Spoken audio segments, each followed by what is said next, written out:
tasty episode of Foodies and Friends on Fox 26 and Fox Local. We had so much fun talking with Chris Shepard. We had to do another episode. On to part two with Chris Shepard. Part two. So now we mentioned we're here at Dandelion. We're enjoying the Dandelion chicken and waffles. JC Ricks is a friend of yours, somebody that worked with you. Yep. And you kind of took under your wing a little bit and helped out. And now he and his wife, Sarah, are the owners. There are 3 locations of Dandelion. They've expanded. Has to make you feel really proud to see their success. I hear people talking about them all the time, just in my own social circles. And so I had a really great breakfast or a lunch at Dandelion. Well, it's amazing to see, and it's like, I am very excited when I see somebody that I hate to see our cooks and our staff leave. But if they're leaving to go do their own thing, to build their thing, man, I'm so happy for it. I've had the pleasure of that happening a lot of times, and now it's like. Well, because you are the figure, you are kind of the Papa Bear, you're the one that kind of helps and pushes the chicks out the door, so to speak, and encourages them. I know you do. I know you do, and you don't talk about it. All right. Sarah and JC are here today. Yeah. They're in the kitchen. Why don't we go talk to them and just see how they're doing? Oh, they're right here. They're right here. I would love it. JC is right here. You want to have we'll get you a squat. We can get you a chair. I'm good. Why don't we get him a chair here?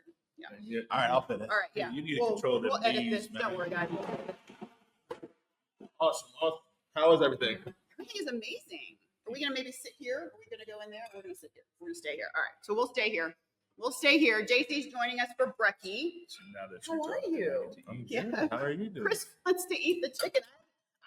I let him take a bite. And he's like, this is so good, Katie. Shut up. It's really good. Awesome. Glad you're enjoying it. It's really good. Thank you. I'm so glad for you. I appreciate it. Yeah.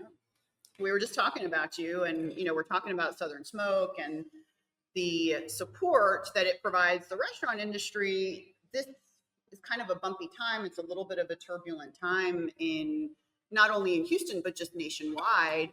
What are some of the issues that you guys are facing right now, in addition to the $1 per egg cost? Exactly. You can't really be. We all know about that. With Yeah. the eggs, and so we've been fighting that, trying to figure out the best way to do it for us and as well as our customer, right? You're starting to see a little relief on that. So, A little bit, yeah. Some of the purveyors or prices are going down here and there, but the more you read about it, the more you see that it's almost seems like it's inevitable to go back up again. Yeah. But besides that, I think we're facing. I don't think now is any different, but it's like finding really good staff, people that are as passionate about this industry that they used to be back when I first started. And then, just trying to stay competitive with these prices, trying to stay competitive when you have these big corporations, and we're a mom and pop spot that is, raised and born in Houston. Sure. And, love the community and love the city, and we're doing food that's scratch made. Historic building, the historic clock tower and the height. Like we have, and we're doing something real cool and something we're very passionate about, and trying to get our name out there and be part of the community and the neighborhood, let them know that we're here. Yeah. So things like that. Now, when you see this beautiful creation and energy, what would be just kind of open advice that you would be giving to small business owners, restaurant owners right now to kind of keep going? There is hope. We hope there's going to be hope. There's always hope, right? And things will change, and they're probably going to hurt a little bit before they do. Yeah. Right. And maybe this is the hurt. That's what I'm hoping for. Right. And that we don't go into too much more hurt. Yeah. It's just staying diligent. Look, you guys have got a pretty good following, pretty good brand, like loyalty, and those things. It's like, it's honesty. It's literally about being honest. Because I'll never forget it. I mean, Hey Merchant back in the day, I was like, look, man, this is the cost of wings. What we were. This is the cost of wings where we're at. We're not going to do wings. And it's like, you can't do that with the egg dishes, right? It's just not possible, because people are like, no, it's right from eggs, right? But if there's a way to just communicate, like, hey, this is what these things are. This is exactly what we're paying, and this is exactly what we're charging. So people feel like it's not, because I think a lot of times when people start seeing that prices are going up, well, then everybody just takes advantage of that, right? But if you stay far to the course, like you're not going to take advantage of the situation. You're just going to cover what you need. The diners notice. And they do. And they like that open, like, book mentality of like, this is what we do. Yeah. And, you know, you do that for the time being. And then when it starts to go back, man, you go back to where you're at. But like, you can't be the one, just like you said, the big corporations are still like, we'll just eat it. You know, we've got how many billions in the bank, we'll just take it on. Your mom and pop restaurant, you in Sarah's place, like, you can't do that. So you just have to be honest about it and be like, thank you for your patronage. Thank you for being so loyal to us. And we're going to be loyal to you by telling you this is our books. This is what we're doing. Mm-hmm. So you're not, if that egg's $1 and you need to get 3, you're not charging $1.75.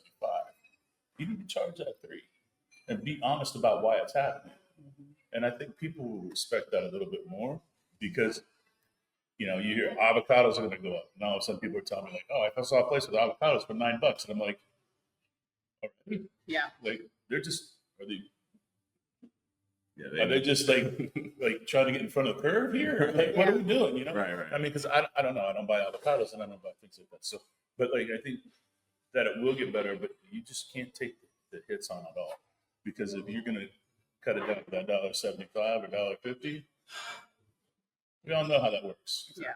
You're not gonna be here long. Yeah. Right. So people will weather the storm with you if you were very transparent, and that's I think that's how you're gonna have, like, restaurants are gonna have to get by. It's Yeah. just like, this is what we're doing, like, because we have to. Because I don't know. Yeah. It's the mystique behind it that everybody thinks restaurants make so much money, and and they just don't. Right. Right. Everybody else asks you for everything under the sun, like, not cover costs for you, but it's like, hold up, man. Like, Yeah. it doesn't work that way. Yeah. Definitely. That's great advice. I appreciate that. Yeah, that is amazing advice. We all have to get through it together. We just don't need to take advantage of the situation, and we also don't need to fail because of it. Like, that's it can't be here and it can't be here. It has to be right here. Yeah, meet in the middle. Yeah. Yeah, and it's just honesty, and I think that's where it has to come from. And it makes sense, right? Because you're being honest with them. They know you're not lying because they feel it too in their own bank account. They feel it at the gas pump. They feel it, when they're buying milk or they're buying bread, even. And it will have to come back down at some point. We hope. Yeah. Right. Well, if it doesn't, and if we are in for a little bit of tougher times, Southern Smoke is here. And that was some of the support that you guys benefited from, I think, a few years ago from Southern Smoke. How did that help you guys out at that time? Oh, it was major for us. After Hurricane Beryl, the whole city was reeling. A lot of places closed, not able to So open. this was more recent. Yeah, This was last last year. summer. Yeah. Okay, yeah. And our main thing was our employees, right? Them not being able to work, so them not being able to get a paycheck, and us not being able to be open, losing tons of product. Of course. Yeah. A lot of that, which insurance companies wouldn't cover. Even though we had the plans, it was just they were just beating around the bush and really, taking. That was a really big problem that I heard about during It's that, cool. right? Well, You probably heard a lot. You really have to look at your policy, and yes, you are going to pay a higher price for it, but after 3 days it kicks in or something like that, it might kick in, but it still won't cover this or this or that. It's like, They kind of pick and choose. why are we doing this? And like, you didn't know this coming into it because you thought, man, I'm covered. I got insurance. Yeah. And then all of a sudden, when it happens, you're like, wait, How am I not covered? you're telling Yeah. me I'm not? Yeah. And so it's like, you have to have, I always say that, like, when you're getting into a restaurant, you need to have really good friends that you believe in. And when I mean friends, your attorney, to look at your lease, to look at all the things that you're doing, because Get a everybody good wants to plan. spend money on plates and this and that, but in music, and it's like, how much do you have set aside for legal fees? And they're like, An emergency. none. I'm like, we have a friend. I'm like, no, don't have a friend. Have something. That your insurance person, right? So that you know how set you are, and then your bankers. Mhm. Like, those are the 3 people that you really need to have tight connections with, Yeah. I double that. I second that. Yeah. For sure. right? Because you find it out the hard way. Exactly. You find it out the hard way, and knowing it pre-hand is like, if I would have known this prior, I would have changed tons of things. So that's just solid advice right there. And then but yeah, our big thing was our staff, and trying to figure that out. And Sun Smoke Foundation chef came through and really gave us a huge donation to get us through those weeks. And then we opened back the doors. Of course, the community was back out in full force. But man, it was definitely a tough time and a rough time. And, And I think too, just a side benefit from your efforts that a lot of people don't talk about is you're bringing such awareness to the multiple issues that are facing where, you mentioned being honest and being transparent. Well, a lot of these issues, people just may have not known were issues because maybe they've never worked in hospitality or they haven't known anybody who's worked in hospitality. As a consumer, right? And as somebody that goes out to restaurants a lot, like you have your staff that you always go sit down. When I say your staff, when you go out on a Tuesday night to X restaurant and this person always takes care of you and you see these bussers and you see this host and you see these cooks, and after you go there a few times, you just kind of like family, you kind of get to know people. And you can literally see as a consumer, right, when something's not right with somebody. Mm-hmm. And it's two simple words. And it's, you good? And it gives somebody, it takes them back for a second, but they're like, actually, there's some stuff going on. And it's like, okay, well, here's southernsmoke.org. Yeah. These are the people, go talk to them. Because I'm not qualified to hear what you're about to tell me, but they can handle it, whether it be financially or through mental health care, either way. And so it's something that I preach to a lot of people because it's like, just with this event that we did the other day, and at festival, I tell people the same. It's like, you are now a spokesman for this organization because you go out to eat. You understand the places that you're going, the people that are there, because they take care of you all the time. Mm-hmm. They spend their lives taking care of us. Who takes care of them? Yeah. And that's the biggest question. And it's in turn, it's not just like giving them extra $10 and extra $20, but it's giving them, hey man, talk to this guy. Just write it down on a piece of paper. Giving them a tool. But yeah, it's a tool. Right. Y'all are running together with Sarah, right? Your wife, Mm-hmm. and you have 3 locations now. Locations. So Bel Air, which is our flagship, opened around 8 years ago. Yep. Rice University campus. We're on campus at Rice University. Yep. Dandelion Cafe on the go. A little different of concept, but we're still, we've got our chicken and waffles over there, but it's more lunchy. We can do a lot of catering out of there, though. And we do exactly. Thank you for bringing that. We do a lot of catering. Is that a bigger kitchen or is that? No, it's a smaller kitchen, but because we're on campus and it's just a lot of admins, student events, things like that we cater. But we also cater not only to the campus, we cater all over the city. But you're set up for it because of that space. I mean, exactly. Now when someone can call and be like, and be, in Montrose and be like, I need lunch for 50. Yeah, we got it. We definitely got it. You just can go on our website, dandelinehouston.com, or email us at catering@dandelinehouston.com. And then this third location, our newest 6 months old, the baby of the group, Heights, beautiful Heights location. I love it. Yeah. And this is our largest space, and it's kind of a culmination of the years, kind of figuring out like as a concept, as a brand, what we wanted to be and what we do. And I think this kind of just is that for us. And I love how you're kind of watching because you've watched them from start, not to finish, but from start. And so now you've watched them go from restaurant number 1, restaurant number 2, restaurant number 3, expanding into catering, expanding into this. Not only that, I used to work for them. That's right. Yeah. Back before we started this with me and Sarah. So he's been there before the journey was even up and going. Yeah, for us. But exactly like what's going on in his mind right now because of what stage he is in his expansion. Yeah. And what just after Barrel, you had 1, and now we're almost a year. Only a year. And there's 3, but I think the smart thing is that what you did with that Rice was be able to turn that into a catering aspect and like be able to do the box lunches and box breakfast and the things. Yep. And then when you came up here, this is a beautiful space. And the Heights, a lot of families, a lot of people, a lot of breakfast, and they just got to get to know you and will buy into you. And I think that's really what's going to be happening pretty quickly because it's every area, like Montrose is the same thing. Like people got to buy into it. Like, now what is that? They may have heard of it, but let's go check this out. And then once all it takes is somebody to come in to Dandelion to be like, yeah, I'm good. I Try found the my fried home. chicken.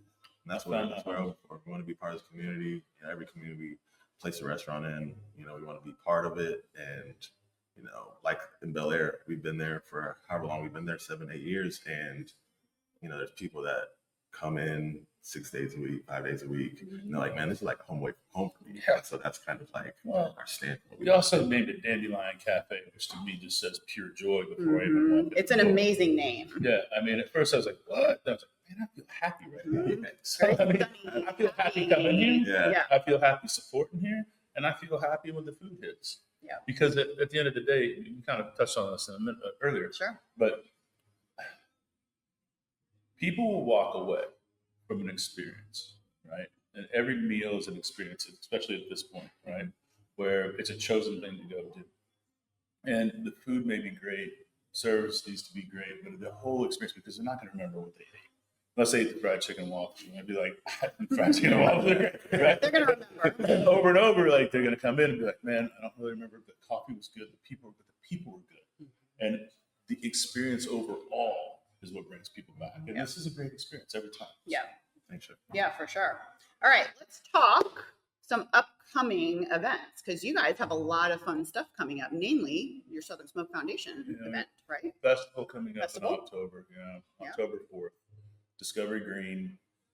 That is the home of the event. Yeah, that's our forever home, hopefully. Good. We've taken over everything now. We're out on the street, we're everywhere. I'm just finishing the narrowing of 500 chefs to 65. So are they applying to be a part of? We get a the lot of that, festival? but Okay. it's also How does it like work? Yeah. for me, it's like I need to eat your food. I need to know the human because at the end of the day, like if you come in and you cook with us but still don't understand what we're doing, then you're not being the voice for us when you leave, right? So we got, I don't know, 55, and then so I have a job at Food and Wine Magazine. I'm the editor and chef for Food and Wine, and so now I take care of all the best new chefs. Okay. And so when they get announced, September, October will be the first event that they all put together. And so I'm there to help mentor them throughout the year if they have questions, like concerns, like how do I help them get through their business better. Yeah. But it's kind of cool. So that's 10 slots right there. But we'll see how it works out. My wife said it could be 80 this year. So that's going to be massive. I'm like, no. Well, that'll be great. It'll be something for diners to look forward to, right? Yeah, it's a lot. I mean, just because, Lexus will have the VIP area. Yeti has their own culinary stage. We'll have music, and then all the chefs. But yeah, when you start thinking about it, you're like, how do I eat 80 plates of food? You know, how do I eat? You make lots of friends, Chris. That's what. You get your friends to help you. And a quarter piece of chicken, 80 over. Yeah, like there's no way. It's so much fun. And it's this year. We started it last year, where we have wine bars from around the country come in and set up, and some of those all have restaurants as well, and so they'll be cooking. It's we have them from Charleston and New Orleans. Yeah, it's gonna be fun. Then we have bartenders from around the country come in and set up. So it's really a pretty broad event. It's not just Houston culinary chefs, restaurants. It's a very wide range of. Yes, it's there. I mean, which is good because things grow and taste differently in other parts of the country, and you want to understand that from a root level too, from those operators, right? It's a lot, but it's good. When tickets go on sale, I think it's generally like August, July or August. So VIP sells out so fast. Okay, so if you want to do VIP, and what's the difference between VIP and general admission? You get all of the Grove as your home as well. So we take over. You take over the Grove. We take over the Grove, and then there'll be because Lexus sponsors or partners on the Grove for VIP, and so they bring in their own chefs that they want. And so Fancy. Billy Durney from Red Hook Tavern. Like you can't get that burger anywhere, but he'll be upstairs cranking burgers out. Wow. Yeah, it's pretty cool. That's amazing. Yeah. And yeah. So I forget who else she has on the list. So VIP, that's their little designated Yeah, area that they can hang but out. there's bartenders, there's spin the wheels, there's all sorts of stuff in there. So Yep. it's like you get in earlier. The thing that we started doing last year also was, like when you see a golf tournament and people are sponsoring the hole, you sponsor a chef. And so it helps us bring more costs down so that we put more money back into the industry's pocket. So we did really well with that last year, where people could sponsor a chef and they end up getting more access to. They get to come to the welcome party. Mhm. They get in way before VIP gets in. Yeah, it's pretty cool. If I was one of those chefs and if I knew I was potentially being sponsored, I'd be campaigning myself. Like I would want to win the top sponsorship amount. Well, like whoever sponsored Aaron Franklin last year, he basically put up a table in the back and made a little restaurant for him. So you Talk also about special. You also skip the line. Yeah, so that's a even big with one. Franklin, Yeah. there's 300, 400 people that show up and they go straight to that line. And this team had their own table in the back. Franklin's put plates down. It was their birthday. He got a cake for him. We try and take care of everybody, not just the chefs, but take care of our guests too, and just make it a memorable experience. Because at the end of the day, you may not remember what you ate, probably not going to remember what you drank, but you remember the experience. Yeah, and that's what drives you back. Yeah, absolutely. All right, so the dates, do we know the dates at least? October 4th. Okay, so October 4th, so one day. One day. That's it. So you only have one day. Make sure you guys put this on your calendar. If you're like me, I put calendar reminders to register for things when registration opens. Just follow Southern Smoke on Instagram or southernsmoke.org, and we'll tell you all the dates when things are getting released and give you a countdown for it. And it literally, like, VIP sells out in about 14 hours. Okay, so good to know. And then do y'all have any? There's 4,000 tickets available. Yeah, so that's fast. Go pretty quick. Any other special events before Southern Smoke coming up? Yeah. May, I think it's 12th? No, 10th. May 10th, it's Saturday. We have a dinner called Respect the Rosé. Oh, yes. I've heard about which we've been doing. Yeah. This might be the last year, but it's at Brennan's of Houston. We take over the upstairs, and it's myself, Ryan Pruitt from Petch in New Orleans, Stephen Struzinski from Cochon in New Orleans, and then Michael Hudman and Aiden Teister from Memphis. They have like 5 restaurants there, and we basically just throw a little party, bunch of wine. This year's theme is Under the Water 80s Prom. Oh, I've got the hair for that, you guys. And so, last year was Run for the Rosés, and everybody came in jockey attire. And the year before that was James Bond Monte Carlo. Yeah. So you could wear your swim trunks or you could wear a tuxedo. And then the year before, one before that was 80s hair metal. And so it was a lot of spandex. Oh. But we expect our audience to really get into that. So again, we'll start promoting that here pretty quickly. It's just one night party. Yeah. How many tickets are available for that? About 200. Okay. So not a huge event, limited supply. This one's like just for fun. So yeah, Respect the Rosé, sometime middle of May. Well, you're truly doing amazing game-changing things for the industry, not only here in Houston. I'm sure you can appreciate maybe having friends in other cities that don't have access to these incredible programs, but they do because they can contact them and they can get in touch for some help. southernsmoke.org is the website. Make sure you guys also check out their Instagram. That's where you stay up to date. I love your social. It's so great because it highlights so many incredible stories here in Houston. Really, really good, inspiring. Maybe places you didn't know, people you didn't know. The stories are really what brings me to a restaurant. And I think you guys are the same way. Oh man, this has been so fun. Yeah. This has been really fun. We went super over, but that's okay. It's not even noon yet. Not even noon. They're busy here. All right, y'all. That does it for us. Make sure you check out all of the episodes of Foodies and Friends on Fox Local and Fox 26. Give us a follow on Instagram. Give these guys a follow too. These are certainly Houston superstars that you want to keep up with. Get out here and try this fried chicken and get out there and see this guy in October for Southern Smoke when they are raising millions of dollars for the restaurant hospitality industry nationwide. just very inspiring, super inspiring, and congratulations on all of your success Thank as well. Thank you. All right, you guys, see you next time for another episode of Foodies and Friends.